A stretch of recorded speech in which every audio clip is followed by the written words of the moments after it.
wa haki sana, ambapo wakaji wa Nyarugusu wanamfahamu kwa majina kama Mwenda Pole. Mimi napendelea sana kumuita mwamuzi wa haki. Shikamoo mzee. Marahaba. Uko salama kabisa? Niko salama. Ya, asante sana. Pengine siku ya leo tumekutana kwenye sikukuu ya veteran, ambapo tunaita ni siku ya Jumamosi. Veteran walikuwa kipiga dimba. Kwa kweli umejisikiaje kusimamia mashindano aidha michuano hii ya veteran kambini? Yaani nilijisikia vizuri. Najisikia vizuri sana. Ndio. Ya, asante sana. Pengine tuulizie kitu kimoja kuhusiana na nyinyi marefari. Mmejipangaje kuhusiana na ligi ambayo inakuja hivi karibuni, Indiana Cup? Marefari tuko vizuri na mafunzo tunapata. Na tunategemea kwamba kesho ndio kutakuwa ndimba. Tutaangalia katika hiyo mafunzo ambayo tulioipata tuione uwanjani. Asante sana. Pengine muamuzi, kama muamuzi wa kambini, una kitu gani cha kushauria mashabiki wa kambini zidi ya vurugu ambazo zinaendelea kutokea kwenye mashindano, sasa kwa upande wa marefarees, kiasi kwamba unaweza ukashauria mtoto wa mtu kuwa muamuzi anashindwa kuwa referees? Hiyo ni kweli. Kulingana na hiyo swali yenyewe unaniulizia, mashabiki hawajue sheria. Ila tulikuwa naomba mwenyekiti wa shirikisho Abe Mayele Kinwa, katika mara mashabiki 5 wa kila timu waende kwenye mafunzo. Na kwa sababu kwa siku ya leo au miaka hii sheria ziko nabadilika awamu kwa awamu. Kwa hiyo mashabiki inaomba wapate mafunzo ili wanaelimisha wenzao.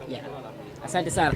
Hii ni pamoja na muhamuzi wa haki kambini Nyarugusu anadai kueleza kwamba wale mashabiki 5 wa kila timu wanatakiwa kupita kwenye mafunzo kama marefarees wanavyopita kwenye mafunzo. Kwa hiyo tunataraji mfunguzi wa siku ya kesho Jumapili, Alliance akivaa mana kali, ambapo litakuwa ni dimba la ufumbuzi. Anadai kusema kwamba wataonyesha kila ambacho walikuwa mnakupitia kwenye mafundisho. Ni kwamba kwa nyinyi marefarees, ni changamoto zipi ambazo mnakutana nazo hasa kwenye harakati ya kuandaa ligi kuu kama na hizi?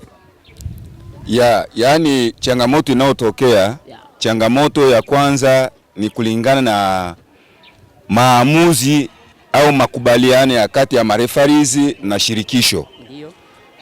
Au kati ya mudhamini wa ligi na marefarees. Kunapokuwa changamoto ya kusema kwamba makubaliano yetu yatakuwa kwa mfano ni 500,000 kwa mshindi wa kwanza, 200,000 mshindi wa pili, na referees kama referees kambini Nyarugusu tunapokea posho ya mshindi wa pili. Lakini sasa unakuta kwenye hizo posho zinakuja chelewa. Na hatuwezi tukaingia uwanjani kabla ya ile makubaliano yetu hatujapewa. Kwa hiyo ndio changamoto zaidi ambayo inatokea.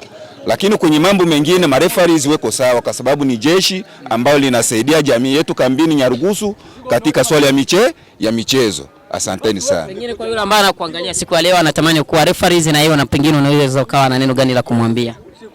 Yaani nitaweza kumupa tu ushauri kwamba ajikosoe. Yaani tutengeneze ushirikiano kati ya mashabiki wenyewe na sisi pamoja na timu, na sisi tushirikiane tuwe kitu kimoja pamoja na mwenyekiti wetu wa shirikisho. Asante sana. Basi jitambulishe kwenye studio zetu za MBL Online TV kwa majina yako halisi kabisa. Platform zile tunaita. Kwa majina yangu halisi kabisa naitwa Kilonda Mwenda Pole. Nina wake 3. Mke wa kwanza anaitwa Mwajuma Kashindi. Mke wa pili anaitwa Silei Rashidi. Na mke wa 3 anaitwa Regina Lambert. Kwenye hao wote ni kwamba kwa wewe ukiwakuta wote hapo kwenye kiti utaanza kumpatia nani mkono? Nitamupa mke wangu mkubwa. Mwajuma Kashindo, kwa sababu ndio ndoa yangu hiyo. Huyo ndo afu wengine wawili. Wengine ni wasaidizi wake. Asante sana. Asante kwa muda wako, Kwa bwana, nilikuwa na muamuzi wa haki hapa anafahamika kama Mwenda Pole. Bila hawapo tayari kushirikiana na Afren kwa ajili ya kwenda kuanzisha ufumbuzi wa mechi ya siku ya kesho. Mimi ni Braziliano, kile ambacho kitakacho kwenda kujitokeza katika mauwanja ya A3 nitakuletea live kwenye screen yako ya simu. Pia usikose kusubscribe, kumpa ndugu yako taarifa kama na hizi utakuwa unazipatia hapa kila kukicha. Kwenye upande wa kameramani niko na Monde. Ciao.